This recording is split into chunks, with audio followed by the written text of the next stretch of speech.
මේ Lanka driver YouTube channel එකේ ඔබත් එක්ක අපි කතා කරන්න ලෑස්ති වෙලා ඉන්නේ මහා මාර්ගයේ භාවිතා කරන ආකාරය පිළිබඳව. ඔබ දන්නේ නැති වුණාට අද දවසකට 8 දිනක් විතර මහා මාර්ගයේ මොටර වාහන අනතුරු වලින් මිය යනවා. තවත් 25ක් විතර ප්‍රමාණයක් පූර්ණ කාලීන ආබාධිත වෙනවා. තවත් පිරිසක් රෝහල්ගත වෙලා තුවාලකාර විදියට ස්පිරිතාලෙ දුක් විඳිනවා.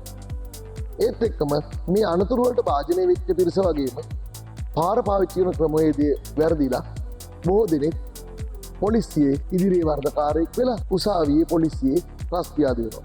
තමන් උපයන මුදල් දඩ මුදල් විදිහට මේ අනතුරු ලාභාන ප්‍රතිපූර්ණය කරගන්නත් වියදම් කරනවා. ඉතින් අපි බලන්න ඕනේ මේ අනතුරු ලාභාන අඩු කරගන්න මේ අනතුරු ප්‍රමාණය අඩු කරගන්න විදිහ. මේ අනතුරු අඩු කරගන්න නම් අපි නිසි ක්‍රමවේදයට මහා මාර්ගය භාවිතා කරන්න වෙනවා. ඒත් එක්කම මේ රථ වාහන අනතුරු වළක්වා ගැනීමේ විශේෂ වූ ක්‍රමවේද තියෙනවා. ඒවත් අපිට ඉගෙන ගන්න.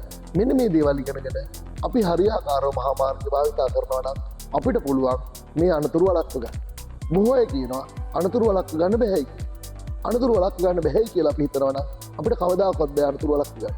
අපිට අනතුරු වළක්ව ගන්න පුළුවන්.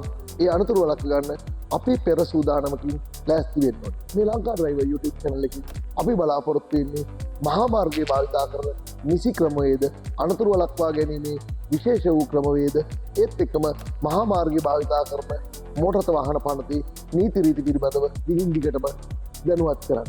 බොහොම ස්තුතියි. අපේ YouTube channel එක subscribe කරලා අපිත් එක්ක රැඳෙන්න අනතුරු වළක්වගෙන ආරක්ෂාකාරීව ජීවත් වෙන විදිය අපි ඔබට කියලා දෙන්නම්.